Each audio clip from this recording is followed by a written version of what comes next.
मेरे प्यारे देशवासियों, हमारा भारत कई अनेक असाधारण प्रतिभाओं से संपन्न है, जिनका कृतित्व दूसरों को भी कुछ करने के लिए प्रेरित करता है। ऐसे ही एक व्यक्ति हैं तेलंगाना के डॉक्टर कुरेला विठलाचार्य जी। उनकी उम्र 84 साल है। विठलाचार्य जी इसकी मिसाल है कि जब बात अपने सपने पूरे करने की हो तो उम्र कोई मायने नहीं रखती। साथियों, विठलाचार्य जी की बचपन से एक इच्छा थी, कोई एक बड़ी सी लाइब्रेरी खोले। देश तब गुलाम था।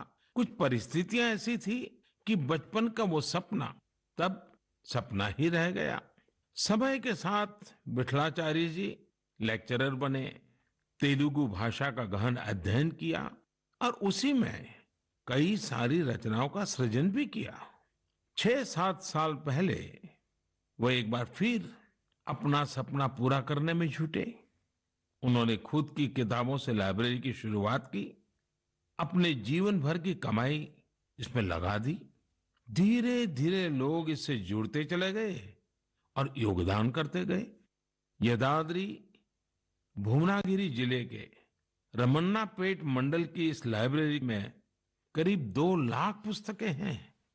विठलाचार्य जी कहते हैं कि पढ़ाई को लेकर उन्हें जिन मुश्किलों का सामना करना पड़ा, वो किसी और को न करना पड़े। उन्हें आज ये देखकर बहुत अच्छा लगता है कि बड़ी संख्या में स्टूडेंट्स को इसका लाभ मिल रहा है। उनके प्रयासों से प्रेरित होकर कई दूसरे गांवों के लोग भी लाइब्रेरी बनाने में जुटे हैं। साथियों, किताबें सिर्फ ज्ञान ही नहीं देती, बल्कि व्यक्तित्व भी संवारती हैं, जीवन को भी गढ़ती हैं। किताबें पढ़ने का शौक एक अद्भुत संतोष देता है।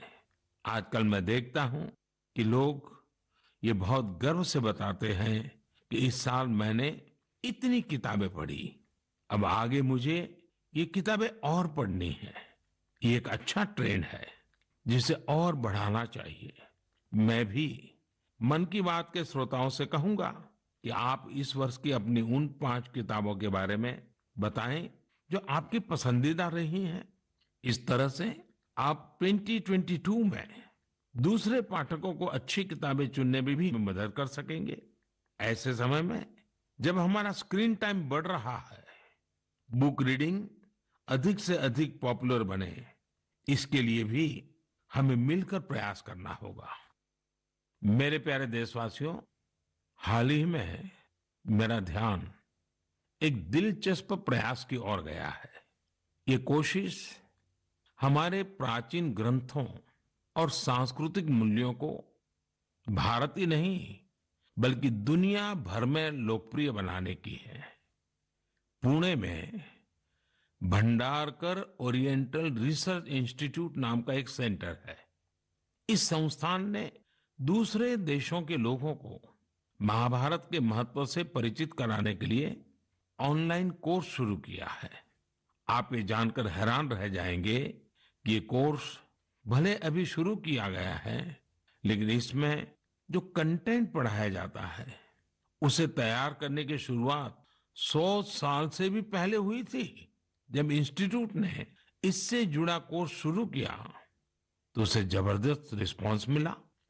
मैं इस शानदार पहल की चर्चा इसलिए कर रहा हूं ताकि लोगों को पता चले कि हमारी परंपरा के विभिन्न पहलुओं को किस प्रकार मॉडर्न तरीके से प्रस्तुत किया जा रहा है। 7 समंदर पार बैठे लोगों तक इसका लाभ कैसे पहुंचे, इसके लिए भी इनोवेटिव तरीके अपनाए जा रहे हैं। साथियों, आज दुनिया भर में भारतीय संस्कृति के बारे में जानने को लेकर दिलचस्पी बढ़ रही है। अलग अलग देशों के लोग ना सिर्फ हमारी संस्कृति के बारे में जानने के लिए उत्सुक हैं, बल्कि उसे बढ़ाने में भी मदद कर रहे हैं। ऐसे ही एक व्यक्ति हैं सर्बियन स्कॉलर डॉक्टर मोमिर निकिच। इन्होंने एक बायलिंगुअल संस्कृत सर्बियन डिक्शनरी तैयार की है। इस डिक्शनरी में शामिल किए गए संस्कृत के 70,000 से अधिक शब्दों का सर्बियन भाषा में अनुवाद किया गया है। आपको ये जानकर और भी अच्छा लगेगा कि डॉक्टर निकिच ने 70 वर्ष की उम्र में संस्कृत भाषा सीखी है। वे बताते हैं कि इसकी प्रेरणा उन्हें महात्मा गांधी के लेखों को पढ़कर मिली। इसी प्रकार का उदाहरण मंगोलिया के 93 साल के प्रोफेसर जे गेंदे धर्म का भी है।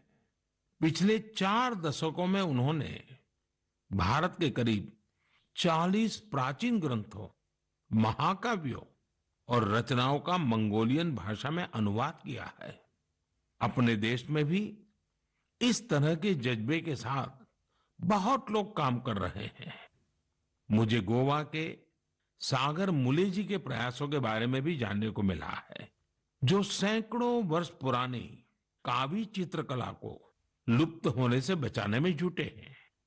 कावी चित्रकला भारत के प्राचीन इतिहास को अपने आप में समेटे हैं। दरअसल काव का अर्थ होता है लाल मिट्टी। प्राचीन काल में इस कला में लाल मिट्टी का प्रयोग किया जाता था। गोवा में पुर्तगाली शासन के दौरान वहां से पलायन करने वाले लोगों ने दूसरे राज्यों के लोगों का भी इस अद्भुत चित्रकला से परिचय कराया। समय के साथ ये चित्रकला लुप्त होती जा रही थी, लेकिन सागर मुले जी ने इस कला में नई जान फूंक दी है। उनके इस प्रयास को भरपूर सराहना भी मिल रही है। साथियों, एक छोटी सी कोशिश, एक छोटा कदम भी हमारी समृद्ध कलाओं के रक्षण में बहुत बड़ा योगदान दे सकता है।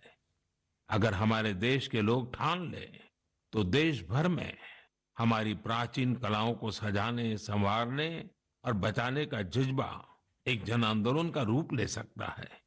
मैंने यहाँ कुछ ही प्रयासों के बारे में बात की है। देश भर में इस तरह के अनेक प्रयास हो रहे हैं। आप उनकी जानकारी नमो ऐप के जरिए मुझ तक जरूर पहुंचाएं। मेरे प्यारे देशवासियों,